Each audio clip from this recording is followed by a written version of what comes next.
God, it's a beautiful Friday morning. Good morning to you, dear listener. Good morning, your state. Good morning, Ibadan. My name is OLUTAYO OGUNADE, and I welcome you to your morning tonic, the Break of Dawn News Paper Review, reaching live from our studio. We are located on the 4th floor, Cocoa House, Dugbe, Ibadan. Someone said that's not, what is the name of the station? It is 32 FM, Fenye. Yes. In case you don't remember 32 FM, remember Fenye. And 94.9 is the dial. Good morning to everybody listening. Thank you for joining us this Friday morning, today, the 23rd day in the month of July 2021. My name is GBEMISOLA SOYEMI. And of course, we get straight to the papers I have on me: Daily Post, Punch, Vanguard, and Daily Independent newspaper. We are live on YouTube and on Facebook, 32FM 949 Ibadan, 32FM 949 on Facebook and on YouTube. Oluwaseun Ayola, okay. Thank you. Hello, Kerry. Denny, thank you. Godwin Jonathan, good morning to you. Let's have your comment there and your questions. Headlines from Daily Post. Shun mischief, make suggestions when necessary. Abia Speaker Oji urges constituents. Nigerian Army honors late Chief Ibrahim Atahiru. Igbo remains in Cotonou cell as court adjourns hearing. China explains Nigeria loans, rejects plot to hijack sovereignty. Our investments in infrastructure, security rather, yielding fruits in Abia. Our investments in infrastructure and security yielding fruits in Abia. That's from Ipeazu. What Nigerian government must do before court grants extradition to or of Sunday Igbo. That's from Falano. EFCC told to investigate alleged fraud charges against Governor Yaya Bello. Leave Nnamdi Kanu, IPOB alone. Pro-Biafra group warns Reuben Abati. 2023, Buhari has no third-term ambition, APC. Still on 2023, Tinubu could emerge APC's consensus presidential candidate, VONDG, that's VONDG, and Okechukwu. Nigeria receives first batch of Super Tucano to tackle Boko Haram bandits. Governor Ugwanyi offers automatic employment, support to wives of slain police officers. Sunday Igbo, shame on Igbo leaders. Adeyanju reacts as Oni of Ife constitutes committee. IPOB replies Reuben Abati on drug dealer allegedly sponsoring Nnamdi Kanu and Biafra. Ohaneze demands soft landing for Nnamdi Kanu, urges IPOB followers to shun protests. And one more headline from here. Oni of Ife constitutes committee, rallies Yoruba leaders. And from The Guardian, anxiety as Cotonou court adjourns till today, returns Igboho to cell. Anxiety as Cotonou court adjourns till today, returns Igboho to cell. Airlines count losses, struggle over disrepair at Lagos Port Harcourt airports. Tinubu Igbo candidacy divide APC's planned consensus option for 2023 presidency. PDP wants suspended NPA DG Usman tried for alleged 165 billion naira fraud. Minister warns as consequences of an uneven rollout of COVID-19 vaccines. Minister warns on consequences of uneven rollout of COVID-19 vaccines. Soldiers kill 3 Zaria villagers chasing bandits. WHO NCDC alert to 77% rise in COVID-19 cases. Seriake Dixon cautions National Assembly over usurpation of INEC powers and results transmission. 2 more Bethel students escape from abductors. Kano's release will reverse bigotry allegation against federal government. Abga chieftain condemns alleged moves to subvert people's will by judgment. Arewa leaders want bandits, kidnappers tagged as terrorists. Right from Punch newspaper, COVID-19 testing stops in 13 states. Delta variant hitting unvaccinated Nigerians. We've not stopped Nigerians from using Twitter, federal government tells court. After 6-hour hearing, Benin court releases Igbo's wife, remands activist. On CVR, INEC commends Osun Youth, warns against multiple registration. Still on that, INEC receives 9,261 applications in Cross River. Federal government commences payment of benefits to deceased doctors. Lagos NURTW generates 123 billion naira annually. That's from a report. Yoruba Nation rally. Lagos police keep mum on sales girl's autopsy report. Shield killer cop. Also From Punch newspaper, 10 Ogun communities threaten local government bull boycott over roads destroyed by dredgers. Decomposing female body found in Delta drainage. From the business side, COVID-19 wiped off $5 billion diasporan remittances, says federal government. Economy shrink in May amid low purchasing power, CBN. From the politics side, APC, PDP exchange words over identity of bandits in Bauchi. And finally from here, Pro-Tinubu group rejects consensus arrangement for Ekiti APC congresses. From Daily Trust, studying Boko Haram, key to understanding similar or present Tony Blair. Still from Daily Trust, federal government fails to file extradition charges as Benin court remands Igboho. It's not our duty to stop agitations. Military insurgency. 6 Super Tucano aircraft finally arrived Nigeria. My only disagreement with Bantex El-Rufai. 2023 presidency. No pact between Buhari and Tinubu. Okay, Chuku. Let's see some more here. 4 policemen, others killed as gunmen attack checkpoint in Enugu. Vigilantes to lead fight against bandits in Sokoto, Tambua. Cholera kills 325, afflicts 14,343 in 6 months. COVID-19, how Delta variant spreads rapidly in communities.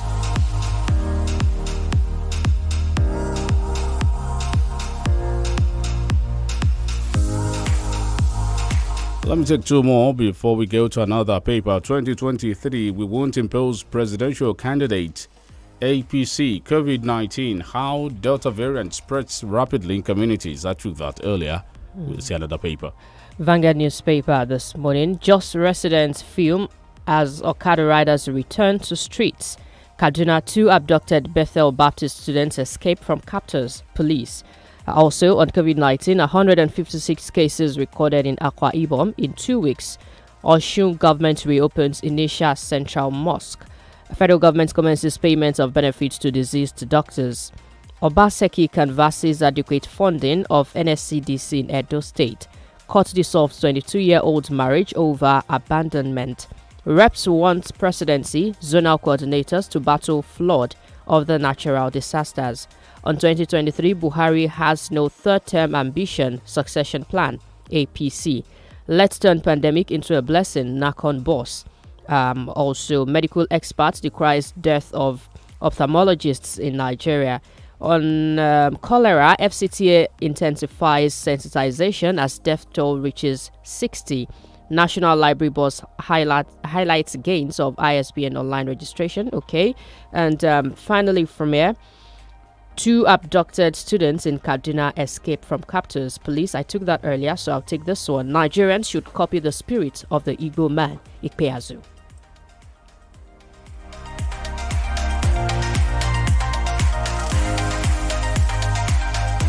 ẹ̀ẹ́dẹ́gbẹ̀ta náírà mẹ́jọ jẹ́ ẹgbẹ̀rún mẹ́rin náírà, ẹgbẹ̀rún márùn-ún náírà lọ́nà mẹ́jọ jẹ́ yẹ́rọ. jọ ibo ló ti rówó. owó kẹ̀ èní orí owó ìpè tí Airtel máa ń fún mi tí n bá ti ra síìmù tuntun mà ní o. wo wọ́n tún ń fún mi ní ìlọ́po mẹ́jọ dátà fún wíwà lórí àtẹ ìbánisọ̀rọ̀ wọn àti ìfà ìlọ́po mẹ́jọ owó ìpè nígbàkigbà tí n bá ti ra owó ìpè. ṣé bó o mọ̀ pé o ti lè ra síìmù tuntun báyìí ní èyíkéyìí ilé ìtajà aṣojú tí Airtel fọwọ́ sí. ìwọ ṣá ti lọ pẹ̀lú nọ́mbà ìdánimọ̀ ilẹ̀ Nàìjíríà NIN rẹ kò jù bẹ́ẹ̀ lọ. Airtel, the smartphone network. ẹgbẹ̀rún mẹ́rìndínlógún. ọ̀rẹ́ èmi ló dé tó ń fọ́kóló rẹ. ẹgbẹ̀rún mẹ́tàdínlógún.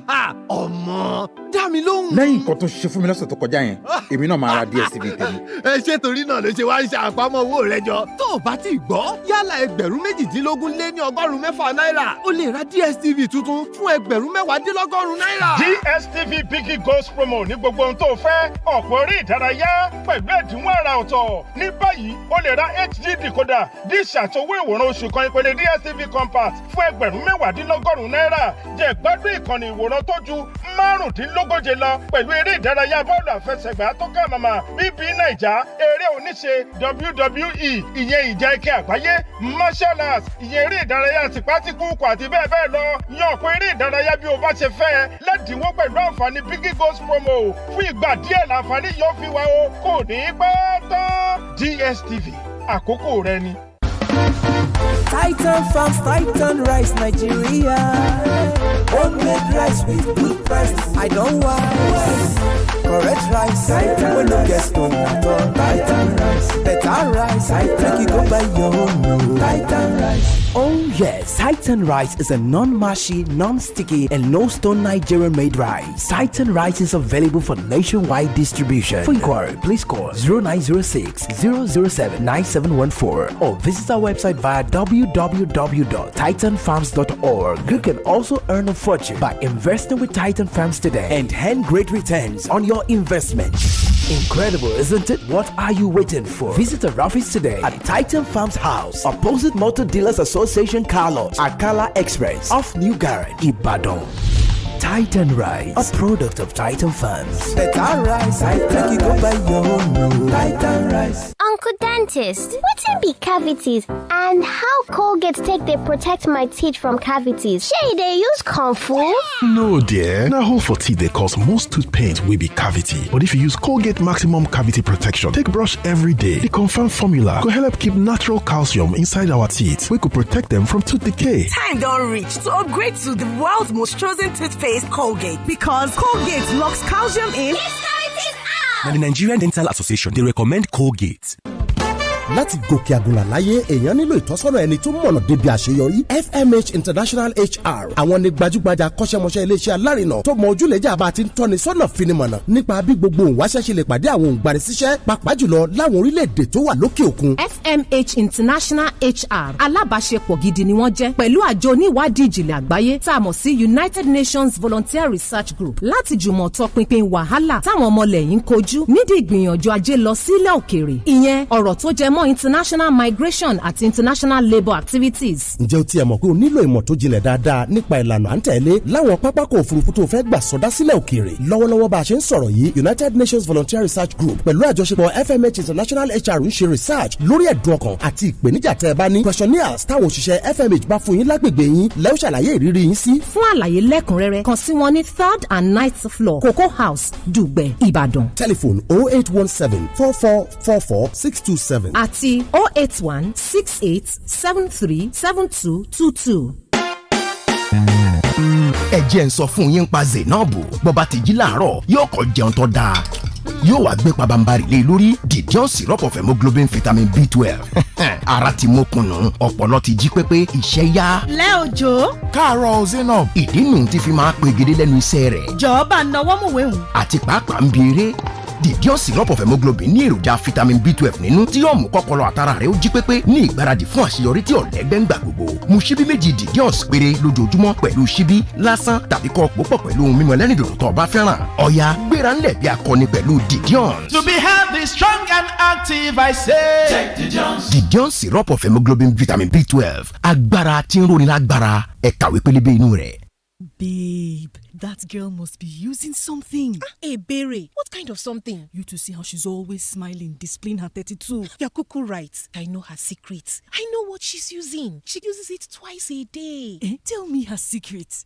I'll give you a hint. ABZ. ABZ? Yes, ABZ is the secret. Close-Up contains antibacterial zinc, ABZ, which gives you 3 times more freshness and 3 times more protection. Better than your regular toothpaste. Now you know the ABZ secret. The new Close-Up is her secret. Everybody must hear. You can't keep a secret. New Close-Up with antibacterial zinc. Triple the freshness, triple the protection.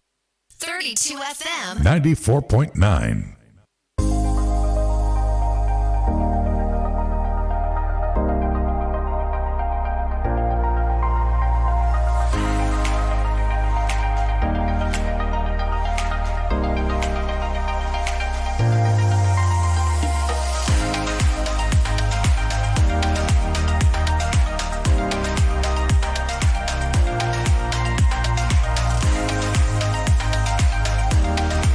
Third FM 94.9. Thank God it's a beautiful Friday morning, and thank God you are also there and listening to us. Otunudumu joins us on the program. My name is OLUTAYO, OGUNADE.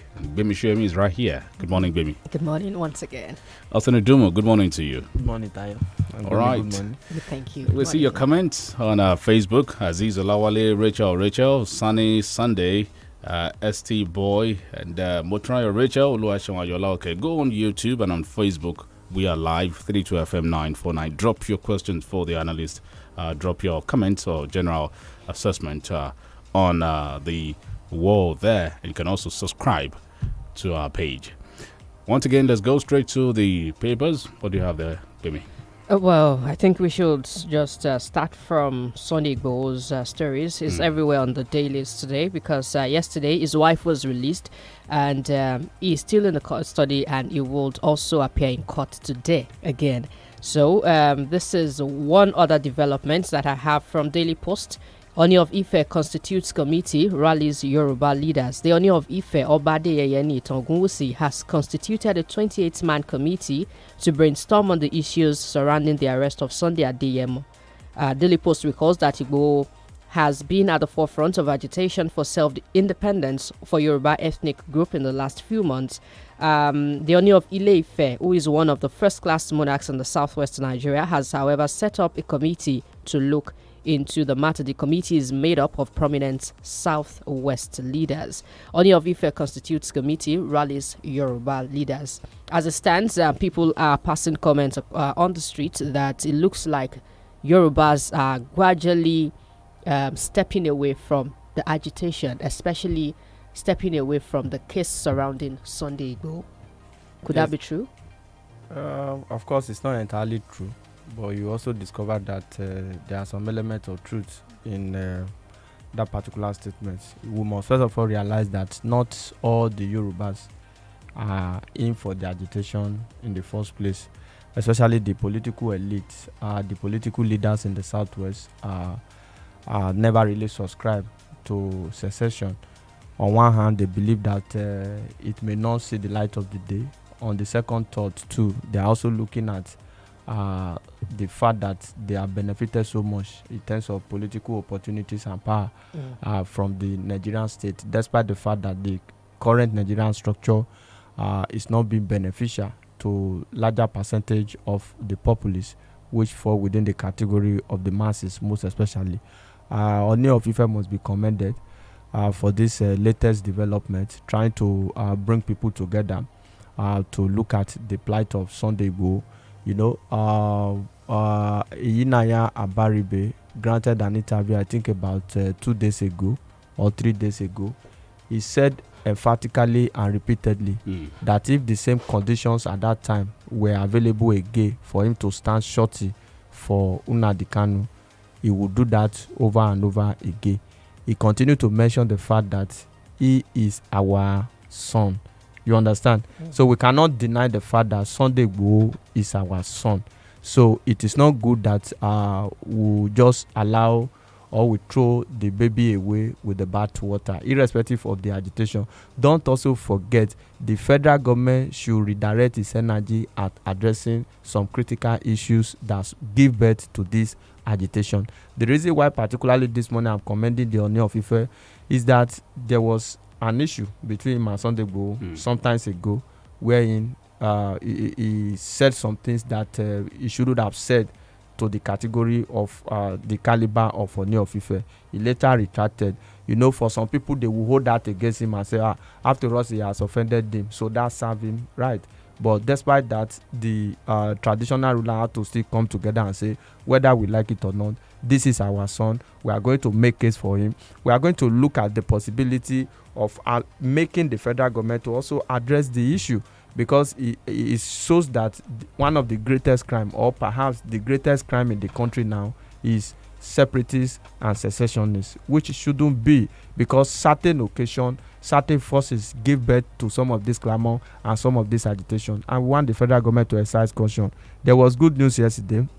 His wife was released. Right. The case has been adjourned to today after what some people call rigorous legal fireworks. From another report too, sitting is most unlikely today at the court in Benin Republic. But let's see how it goes. It has been adjourned till today. But Yomi Aliyu, that's counsel to Sunday Igbo, confirmed the failure of the federal government to file charges, in court, particularly on extradition of Sunday Igbo.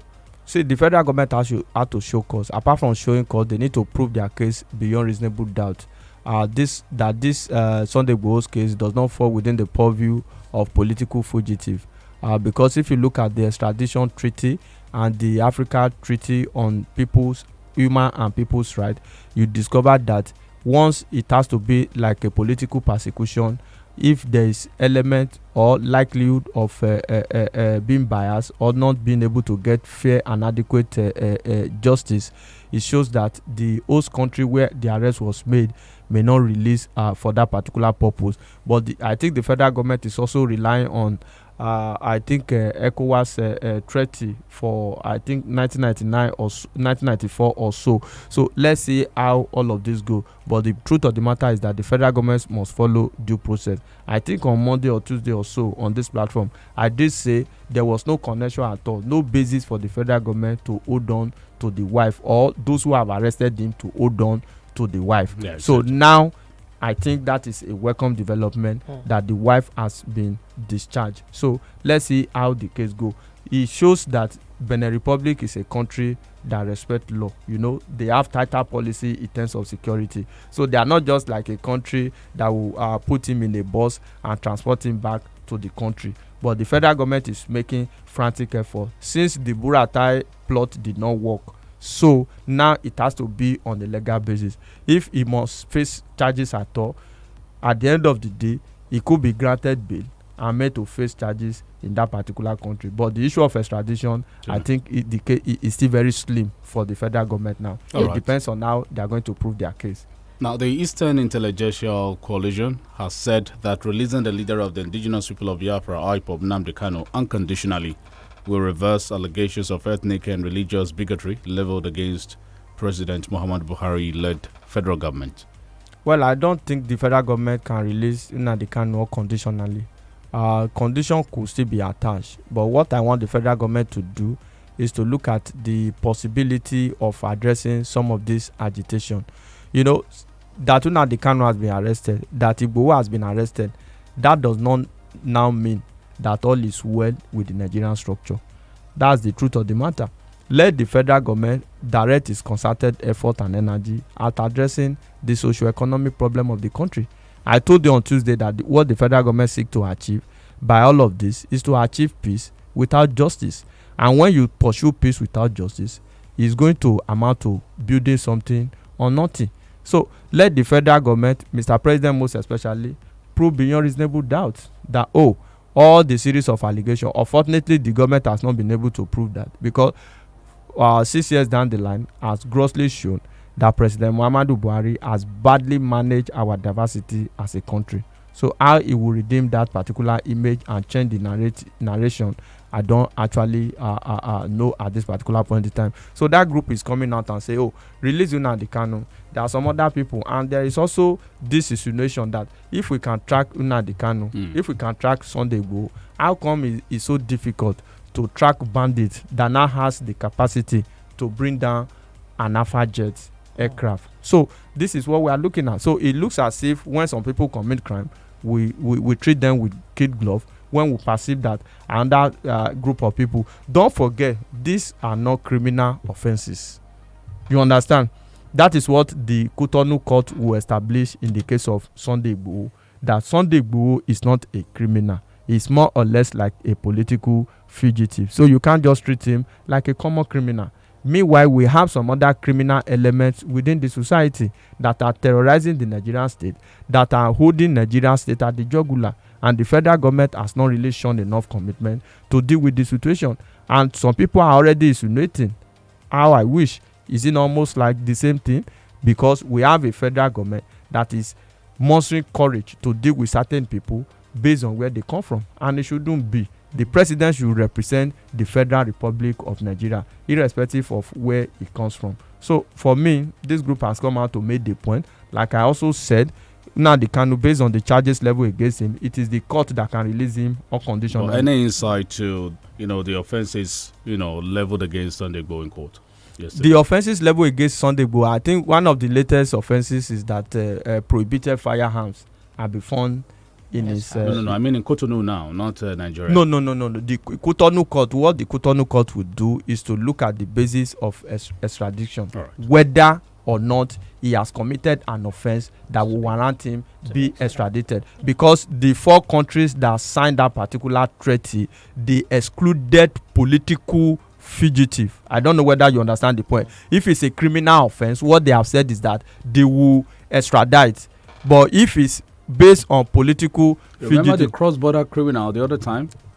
You just remember? I remember during Obasanjo era. During Obasanjo, that steals cars from Nigeria and takes it to sells to their ministers there. Yes, I'm just trying to recollect his name, but the name is not coming right now. Okay. So I remember him vividly. So in that case, once a criminal case has been established against such a fellow, extradition is very much possible. But once it's a situation that maybe for political reason you are wanted and you are on the run, it means that you are not going to be extradited based on that treaty that Nigeria was a signatory to. But if that report that the court might not sit today is true, I think the Punch also has something like that. If it's true, that gives the federal government enough time to. It doesn't matter whether you have so much time or not. The most important thing is that you have to prove your case beyond reasonable doubt, and you have to substantiate your legal ground in which you want Sunday Igboho to be taken back to Nigeria to come and face trial. And if he has told the Cotonou court, or is telling the Cotonou court that the federal government of today, based on the offences that are preferred against him, he is not likely to get fair hearing. It's fundamental human right as far as that is concerned. We have to be respected too. All right. Yeah, the guy's name is Hamani Tijani. Hamani Tijani, yes, who was terrorizing the whole country at that particular point in time. So that happened, and Obasanjo was able to deal with the situation. So this time around is quite different because Sunday Igboho has not committed any offense that is known to Nigeria law, except in the imagination of those who want him to be incarceration at all costs. All right, let's take this other story. 2023, Buhari has no third-term ambition. APC, the All Progressives Congress, has insisted that President Muhammadu Buhari will leave after his tenure in 2023. The National Secretary of the APC, the National Secretary, John Akpan Udoiche, said APC's reaction to PDP's allegation of self-succession plan is being twisted. He said he condemned the unintended interpretations in some sections of the media. He said the president has no third-term ambition. Yes, the president will have to leave by 2023. He has no choice. Even if he nurses a third time. Based on the law. Yes, based on the law. Even if he nurses a stay in office, that will also crumble like packs of cards. I think the reason why PDP is coming up with this is that they are also afraid of their shadow. We must say it in a clear term. You know, if you look at it properly, Obasanjo did 8 years double term in office. Obasanjo was the only PDP president that did that